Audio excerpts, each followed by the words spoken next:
अब आने ही वाला है। माता जी, मुझको तो वन जाने की आज्ञा हुई है और भाई भरत को तिलक देने की व्यवस्था हुई है। क्यों बेटा, ऐसा क्यों हुआ? यह उल्टा निश्चय क्यों हुआ?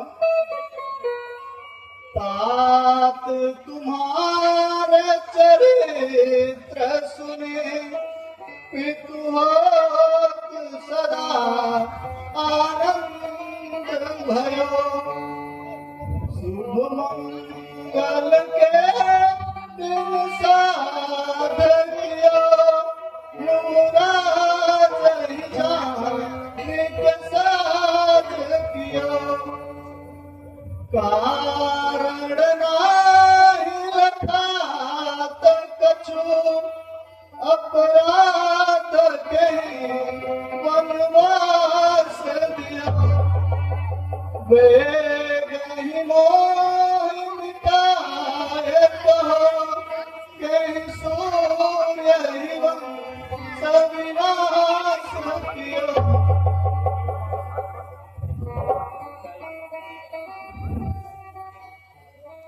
वनों का राज दीना है पिता ने 14 वर्षों को।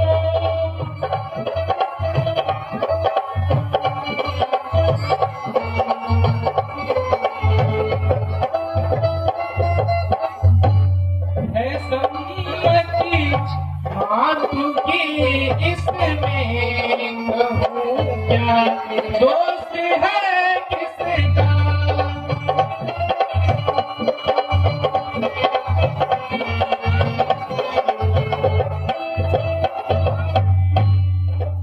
भरत युवराज की ना है हमें वनवास दीना है।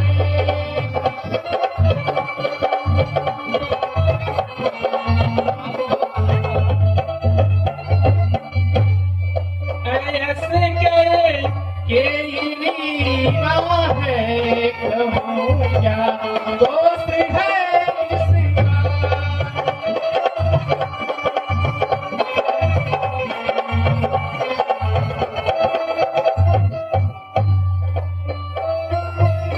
हमें आदेश अब दीजिए भिखावत सोच कीजिए।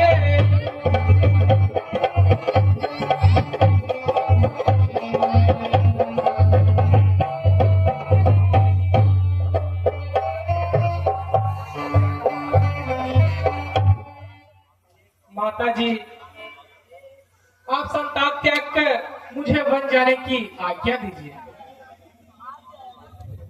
हाय हाय, यह कैसा समय का परिवर्तन है। कहाँ राज तिलक था, कहाँ 14 वर्षों का था।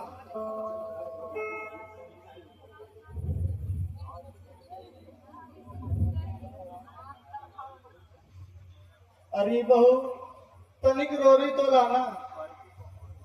बेटे का पहले राज तिलक कर दूं, किंतु हाय, मैं क्या बक गई।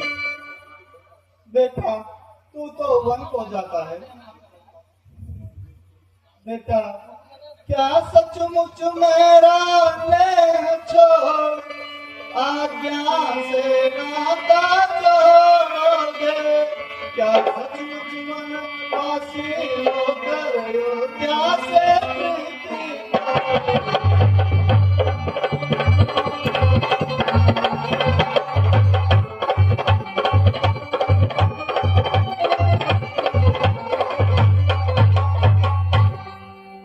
क्या सचमुच आन कर चुके हो तुम 14 वर्षों में आने की?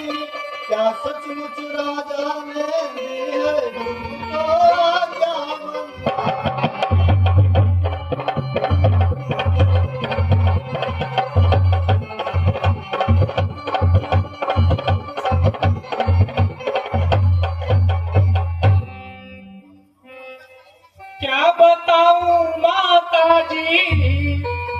तो विचार कुछ ऐसा ही है, मुझको जैसा राज तिलक बन गया मन भी वैसा ही है।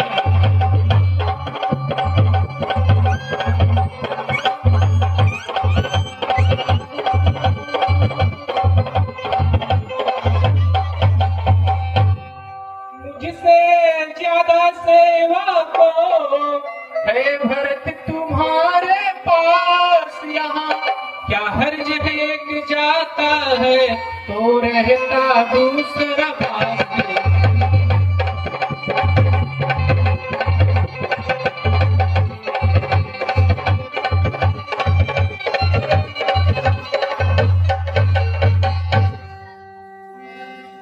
यह तो है बेटा, पर वह एक ही मन को क्यों जाए?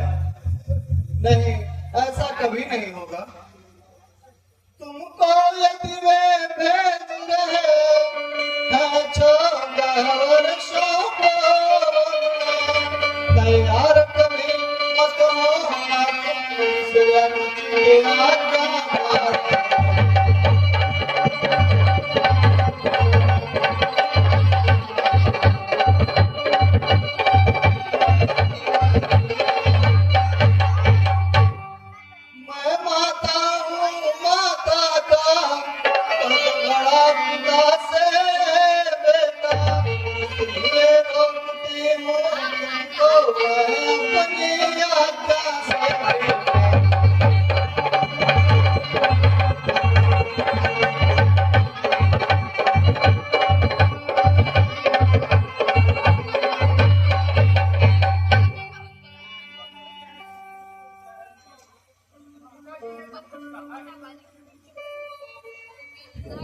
उनकी तो केवल प्रतिज्ञा है, वन जाने के लिए माता कैकेयी की आज्ञा है।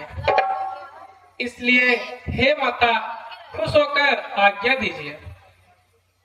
माता पिता के वचन का पालन करूंगा, कर दरस परस ऋषि मुनियों के आनंद से वन बिछरूंगा। माता मैं वन को जाऊंगा,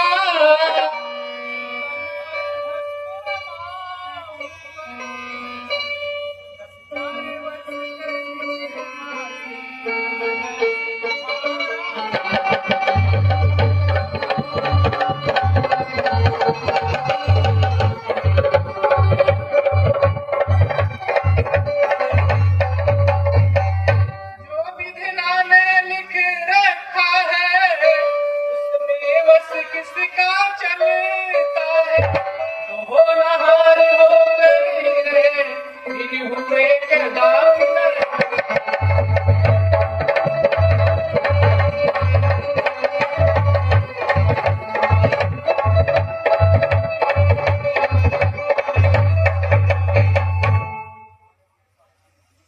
हाँ, यदि ऐसा है तो मैं भी बस हूँ। क्या छोटी, क्या बड़ी, क्या मझली, माताएं तो सब समान है। अच्छा मेरे लाल, जाओ, अब बन ही तुम्हें अयोध्या हो।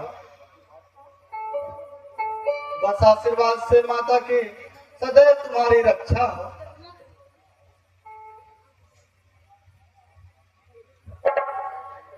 माता जी के चरणों में प्रणाम। सुखी रहो बेटे।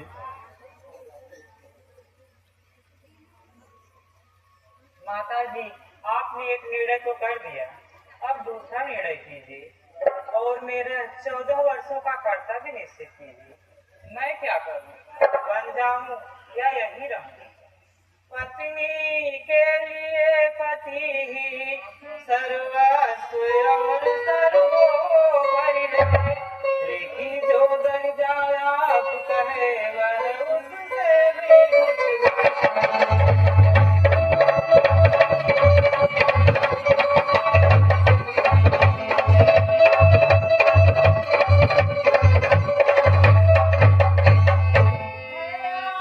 पूज लिया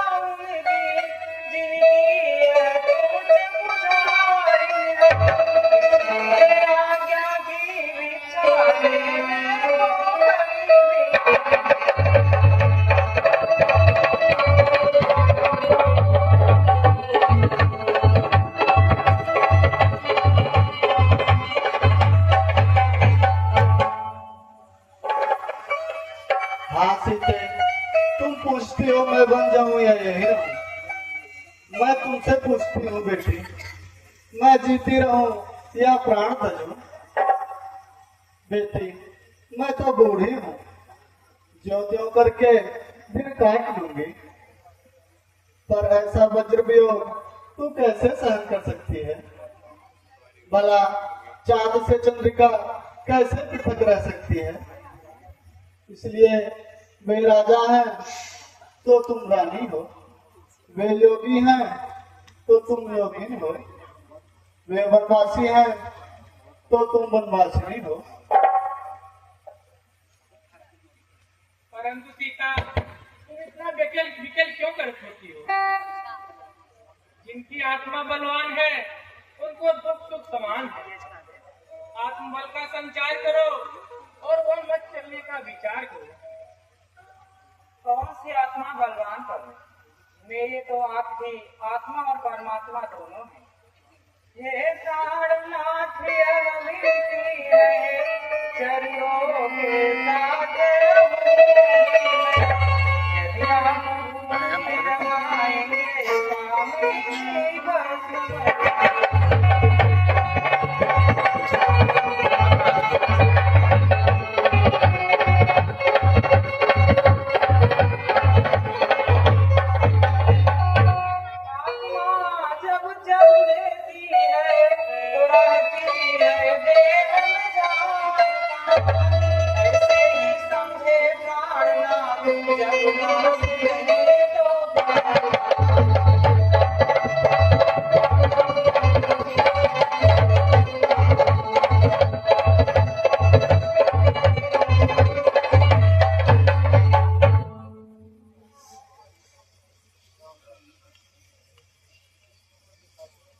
जब निशाचरों से पाले पड़ेंगे, जीने के उद्यम लाले पड़ेंगे, सुंदर कपोले में मोले तुम्हारे, जल जल के धूप में काले पड़ेंगे।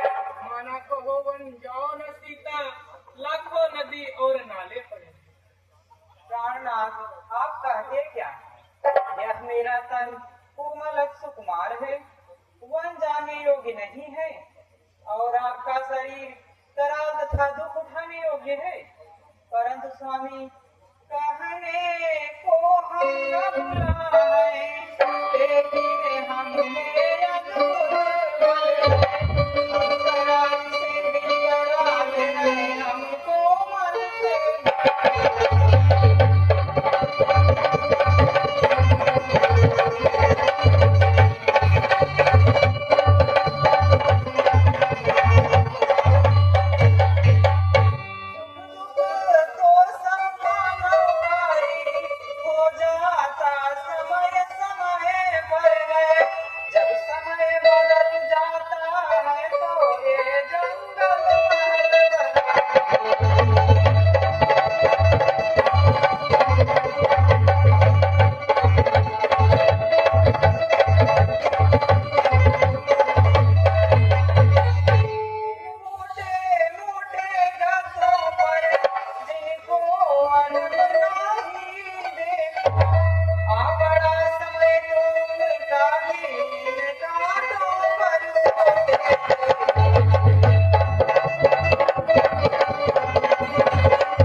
यह बात तो ठीक है, पर तुम्हारे चलने में एक और विचार है। प्राणनाथ, वह कौन सा विचार है? प्रिय, मैं स्वतंत्र नहीं, माता कैकेयी की आज्ञा में बंधा हूँ। माँ ने जानकी को साथ जाने की आज्ञा नहीं दी। यदि ले चलता हूँ साथ तुम्हें, तो बात आन की जाती है। कहेंगी वनवास ही क्या, जब साथ जानेंगी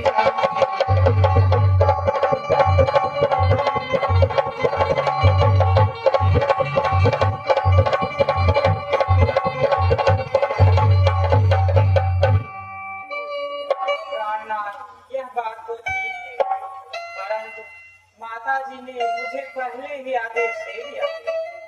वे कहीं यदि वे योगी हैं तो मैं योगिनी हूँ, यदि वे वनवासी हैं तो मैं वनवासी हूँ। इसलिए आप उनकी आज्ञा पालेंगे, मैं भी अपना कर्तव्य का पालन करूंगी। आप अपना धर्म निभाएंगे, मैं भी अपने धर्म का पालन करूंगी। प्राणनाथ, यह दासी अर्धांगिनी, अब इसकी जीवन डोर आपके ही हाथ में। हे पुत्र, सीता तुम्हारी अर्धांगिनी है, तुम्हारे बिना जीवित नहीं रह सकती, इसलिए इसे भी साथ ले जाओ और अधिक न रुलाओ। जो आज्ञा माता जी, आपकी आज्ञा सिरोधार्य है। चलो प्रिय, छोटी माँ से भी आज्ञा ले लो। माता जी, अब आज्ञा दीजिए। जाओ बेटा, मेरा आशीर्वाद तुम दोनों के साथ है।